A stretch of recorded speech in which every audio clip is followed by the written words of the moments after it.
everyone. Welcome back. So glad to see you again. And I have a wonderful colleague and guest today on the show who's going to charm and amuse you and give you great information.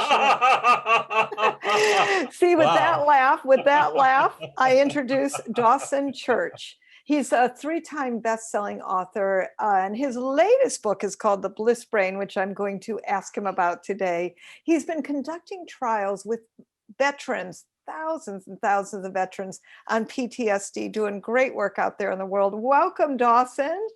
Jill, I love being here and it's a pleasure to be with you. Thank you. Oh, thank you. So first of all, I just love the title Bliss Brain, but can we talk about that? What's a bliss brain? Bliss brain is a state of mental and biological coherence. And so we find when we look at the EEG scans of people who are really happy that all of their brain waves are in step with each other.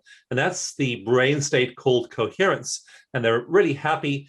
And an example of just how happy comes from MRI studies showing that when they enter that state, their production of these brain waves called gamma, the really high frequency waves that are associated with creativity and with happiness, their amount of gamma their brains produce goes up 25-fold. So these are super happy people, and they are just in states of happiness hard for the average person to even comprehend.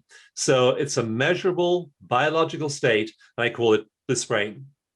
So let me ask you, for the everyday person, how do we achieve bliss brain? Well, you don't achieve it the way I was first told to meditate when I was 15 years old on living in an ashram. And that was the meditation master said, meditation is simple. You close your eyes and still your mind. And hardly anybody in the world can still their mind. It takes some of these Tibetan and Franciscan adepts 10,000 hours, 30 years to get to the point of having some degree of mental stillness. And so we can't do that easily. And yet that is the path to well-being and happiness, is you have to learn to shut down that mental chatter.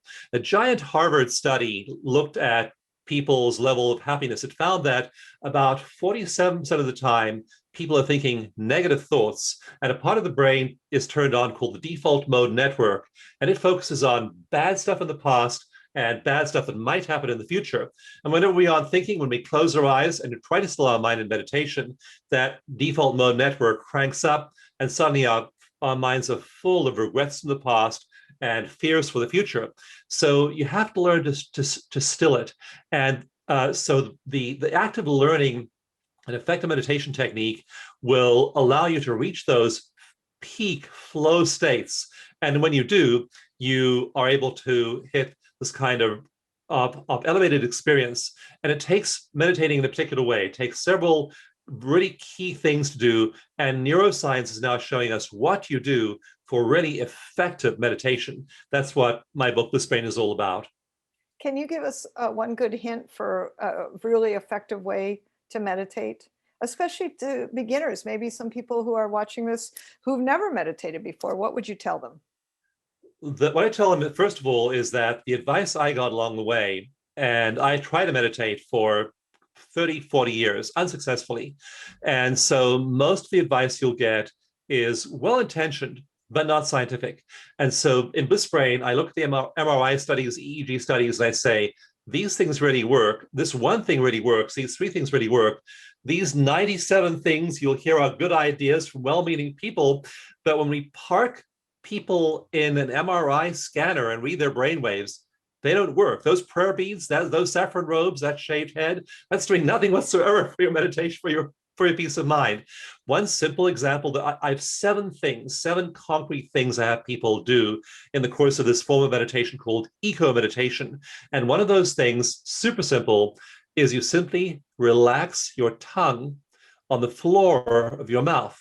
And that one thing, relaxing that one muscle, there's a nerve running through the base of your tongue called the hypoglossal nerve, connects to the vagus nerve. And when you relax the hypoglossal nerve and that tongue nerve, that tongue muscle, it sends a signal through the vagus nerve throughout your whole body that it's time to relax. And that one thing alone can make a big difference. There are other things you can do as well. In each chapter of Bliss Brain, I have at the end of the chapter what are called deepening practices, concrete things you can do. And when you do those things, the powerful. When you do all 7 of them, one lady called Toni Tomlinson wrote in and said, Dawson, when I sat down to do your meditation, I had failed at every other meditation I tried. I'm a single mom. I'm overwhelmed with mothering and life. I'm burned out. I've high cortisol, high stress 99% of the time. My mind said, you'll fail at this meditation as well. And when I hit step 3, relaxing the tongue, breathing in a certain rhythm, tears of bliss began to roll down my cheeks, and I was in that ecstatic state I've always longed to be in. So these techniques, Jill, just 7 of them, very simple ones, put people in those states within seconds. I love that. I love that. And, I think it's important that viewers, you hear, this is, as much as Dawson is one of the leading researchers in this, he wasn't good at it, right? And I think it's important that people know that, because there is well, I don't know how to meditate thought out there. And I love that, you're making it more accessible. Not only that, Yeah. but it produces brain changes in time. So I talk about states to traits. Initially, you feel good. You feel these elevated states like Toni Tomlinson felt. But in an anatomy study we just finished, randomized controlled trial, it showed that people's brain anatomy starts to change. And it starts to change quickly, like one part of the brain that regulates emotion, it regulates your annoyance and resentment and guilt and shame and all the other negative emotions. That part of the brain, in one study, it grew by 22% in 8 weeks, that emotional regulation part of the brain. So our brains, if we do this correctly, if we're inducing these states, they become hardwired into our brain tissue as the software of our consciousness is literally changing the hardware of our brains. I love that. Does that do anything good for things like anti-dementia and other problems? Dramatically. There was one study done of people with Alzheimer's, and the researchers used non-intrusive scanning, so the brain scans that measure the buildup of beta amyloid plaques, the main cause of Alzheimer's, and they found that there was a direct correlation between negative thinking of all the factors they looked at: lifestyle, exercise, all kinds of life choices. The single biggest correlation with the buildup of amyloid plaques in the brain was negative thinking. And the more negative thinking people did, the more they built up beta amyloid plaques in the brain. Stem cells, telomeres, beta amyloid plaques, all of these things are being changed purely by the quality of our awareness. I love that. So those are lots of big words, but really the bottom line here is, if you think more positive thoughts, less negative thoughts, it's a beautiful prescription for a life well lived, and frankly, the diminishment of any of these bigger diseases. Is that correct? Absolutely. Yes. Beautiful. Now, I know you've been doing some work with veterans and all those wonderful people, making huge breakthroughs with them on PTSD. We want to tell us about that a little bit. Well, I first heard reports from therapists treating veterans coming back from Iraq and Afghanistan around 2004 that they were seeing these veterans just lose all their PTSD symptoms, like having flashbacks and nightmares, hypervigilance. And so I began to do pilot studies back then, and then founding full-scale randomized controlled trials, and now lots of clinical trials of PTSD. We have a treatment program called the Veteran Stress Project, which treats veterans free of charge. And we found now, over the course of many years and many studies, that all of those symptoms really quickly disappear, and it only takes about 6 one-hour sessions. And we've now done this with over 20,000 veterans over the last decade. So it's just, watching, like one young man I worked with, he had been in Iraq and he'd been a medic. And one of the first weeks he was there, very early on in his tour of duty, one of his friends was killed. Sniper had shot his friend through the head, and he, as a medic, had to take this friend's uniform full of blood and body fluids and tissue, which had been out in the sun for several days, and it smelled terrible, and he had to clean it to send back to his friend's family back in the US. And this young medic was so traumatized by that. We measure people's symptoms and their fear and their anguish, other emotional factors, on a scale of 0 to 10. So 0 is total calm, 10 is totally emotionally triggered. And this uniform smelled so bad that he literally was bleaching a little part of the helmet, and then he was running out of the medic hut to take a breath of air because no one could stand the smell inside the hut. He'd run back inside, clean a little bit more of the uniform, run back outside. And so, as you can imagine, this is just one of many traumatic memories he had. We worked on this memory. I worked on this for about 20 minutes, and he went down from a 10 to a 0. He was totally over it. And he then said, I realized that I love this guy. And me doing that was the ultimate act of service and love for him and for his family.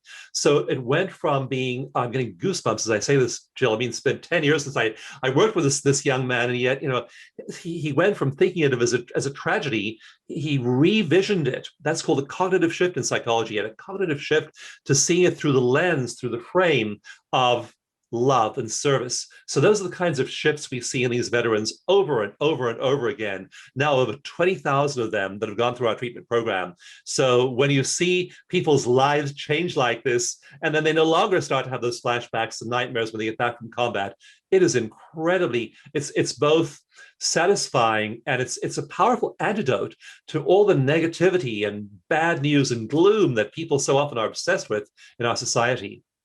Oh, what a beautiful project you're doing, and an amazing difference you're making in so many lives, Dawson. I know you've always been a person who's made a huge difference in people's lives, and thank you. Thank you for that. Thank you for the great work you do. Well, Now, there are two things you have to do. You have to heal trauma like the young veteran, and then you go for those elevated states like Tony Tomlinson. So I focus on both those things, both clearing trauma and then reaching those elevated states. oh, I love that. Now, if people want to get a hold of you, I understand we have a free gift. Might we give them the way to connect to you? Yeah, two ways. One is if you want to get a copy of Bliss Brain, go to blissbrain.com. And the publisher gave us a whole bunch of the books at cost, so they're free on blissbrain.com. You just pay shipping and handling, and you get 8 free meditations there as well, which guide you into those elevated states. And then for trauma healing, you want to go to my website, dawsongift.com, DAWSON, dawsongift.com. That is access to practitioners. We have practitioners online, and we have a whole group of really powerful resources available at Dawson Gifts. So for the trauma healing part, that's a great place to go. Oh, thank you for that generosity. I'm going to get my copy. I'm excited. Absolutely. And Dawson, thank you. Thank you for being here today with all of us. I love doing what I do. I love being here. I love life, and I love sharing. Thanks for having me. You're so welcome. And thank you, everybody, for tuning in and tuning into your Bliss Brain. We've given you some great ways to do that today. Hey, listen, I've got a free gift for you. Go to publicitycrashcourse.com/free gift for more great publicity tips. And I so look forward to seeing all of you next time. Bye, everyone.